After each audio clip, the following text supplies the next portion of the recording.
গাজীপুরের টঙ্গী মারখুন থেকে BTCL TNT colony জামে মসজিদের ইমাম মাওলানা মুহিবুল্লাহ মিয়াজিকে ইন্ডিয়ার এজেন্ট ইসকন সন্ত্রাসীরা গুম করার অভিযোগে তীব্র প্রতিবাদ জানিয়েছে হেফাজতে ইসলাম বাংলাদেশ।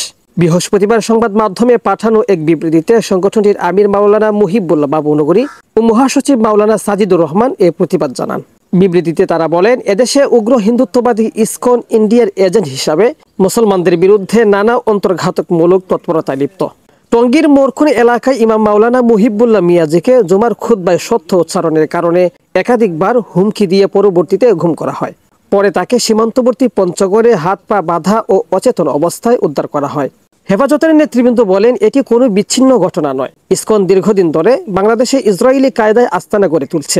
2001 সালে চট্টগ্রামে পর্বত সংঘ ইসকনের বিরুদ্ধে সন্ত্রাসী কর্মকাণ্ড ও জমি দখলের অভিযোগ করেছিল। এমনকি গত বছরের নভেম্বরে অর্থ পাচারের অভিযোগে ইসকনের 17 সদস্যের ব্যাংক হিসাব জব্দ করে বিএফআইইউ।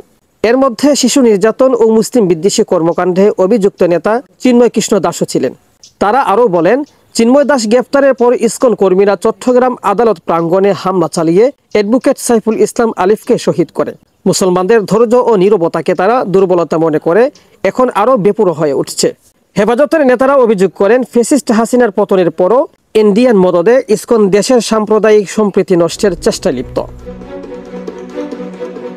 সাম্প্রতিক সময়ে তারা মুসলিম মেয়েদের উপর ধর্ষণ সহ নানা ন্যাক্কারজনক ঘটনা ঘটিয়ে দেশকে অস্থিতিশীল করার ষড়যন্ত্র করছে। তারা বলেন, ইসকন মুসলমান ও সনাতন ধর্মাবলম্বী উভয়ের শত্রু। তাই মুসলমান ও সনাতন ধর্মাবলম্বীদের ঐক্য হয়ে ইসকনের অগ্র হিন্দুত্ববাদী সন্ত্রাসী কার্যক্রমের বিরুদ্ধে দেশব্যাপী সামাজিক প্রতিরোধ গড়ে তুলতে হবে। শেখ সাদি, বিডিএস নিউজ।